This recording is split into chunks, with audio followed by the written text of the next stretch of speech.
네, 여러분 안녕하십니까. 반갑습니다. 한광수입니다. 지금 이곳은 제주시 용두암 해변가입니다.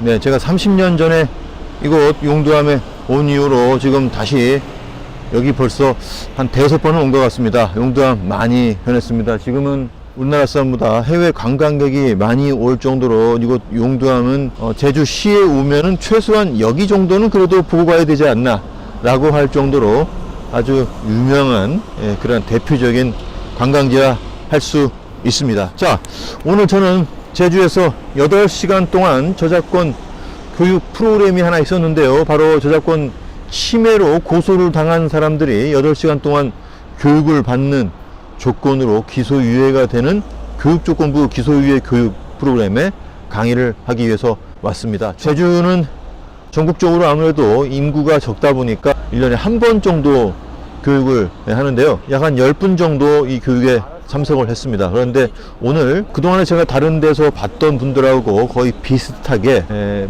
나왔는데요. 약 2가지의 그런 케이스를, 아이고 다리야, 2가지의 케이스를 볼 수가 있었습니다. 첫 번째는 인터넷 소설, 웹소설을 공유해서 저작권 고소를 당한 사람들이 있었고요. 두 번째는 폰트를 상업적으로 이용을 해서 폰트 회사로부터 저작권 고소를 당한 케이스였습니다. 이 두 케이스는 제가 전국 어디를 가더라도 항상 만날 수 있는 케이스인데요. 왜 이 두 케이스가 항상 이렇게 많이 있냐? 일단은 저작권 고소를 참 많이 하기 때문에 그렇습니다. 얼마 전 지난주였죠. 이 SB 작가가 18명을 상대로 민사 손해배상 소송을 진행한 사건이 있었습니다. 16년도에 접수한 사건인데요. 서울중앙지방법원은 1심에서 원고가 손해배상 청구한 300만 원을 인정하지 않고 손해액은 있지만, 손해가 발생을 했지만 정확한 손해액에 대한 증명이 되지 않고, 그리고 실제로 원고가 이 소설 이미 발표된 지 10여 년이 한참 지난 그 소설을 바탕으로 해서 고소를 했기 때문에 실제로 그 손해액이 매우 낮을 뿐만 아니라 이 소설 작품 자체가 실제 판매되는 금액도 미비하기 때문에 손해는 인정하지만 그 손해액 자체는 높게 인정할 수 없다. 따라서 정신적 위자료 정도로 해서 약 10만 원 정도로 판결한 것 같습니다. 이 사건은 매우 중요한 법원의 판단인 것 같습니다. 즉 원고인 저작권자 쪽에서 정확하게 손해액을 증명하지 않으면은 당연히 인정이 되지 않는 게 일반적인 민사 손해배상의 판단 기준이었는데요. 우리 저작권 쪽에서는 사실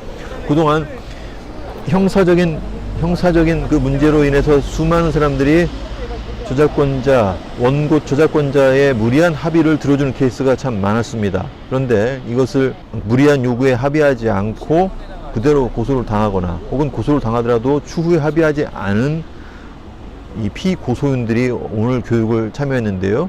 비록 교육 인원은 다른 지역에 비해서 적고 교육 횟수도 적지만 전체적인 비율은 동일하다는 겁니다. 즉 서울에서 나타나는 현상과 부산, 광주, 대구에서 나타나는 그 실제 피고소인들의 성향이 비슷했다는 얘기죠. 네, 그만큼 특정 몇몇 저작권자들이 집중적으로 고소를 했기 때문에 이런 일이 나타나는 건데, 앞으로 이 부분을 계속해서 봐야 될 것 같습니다. 이 사건을 통해서 다른 분야에도 영향을 미칠 것 같고요. 그래서 이 영상을 보는 분들 중에서 혹시 비슷한 케이스로 무리한 합의 요구를 받을 경우에는 그냥 합의를 하는 것보다 좀 더 재판의 결과, 민사 손해배상 소송을 오히려 기다리거나, 혹은 고소인이 손해배상 청구 소송을 하지 않을 수도 있으니 계속 기다리고 있는 게 차라리 낫다. 이런 결론에 이른 것 같습니다. 자, 지금까지 제주에서 진행했던 8시간 저작권 교육 프로그램에 대한 교육 후기였습니다. 여러분들 항상 조심하시고, 저작권은 사소한 문제에서 크게 발생을 합니다. 그래도 항상 멘탈은 강하게 먹고 대처하시기 바라겠습니다. 궁금한 사항은 우리 한국저작권위원회에 문의를 주십시오. 지금까지 한광수였습니다. 고맙습니다.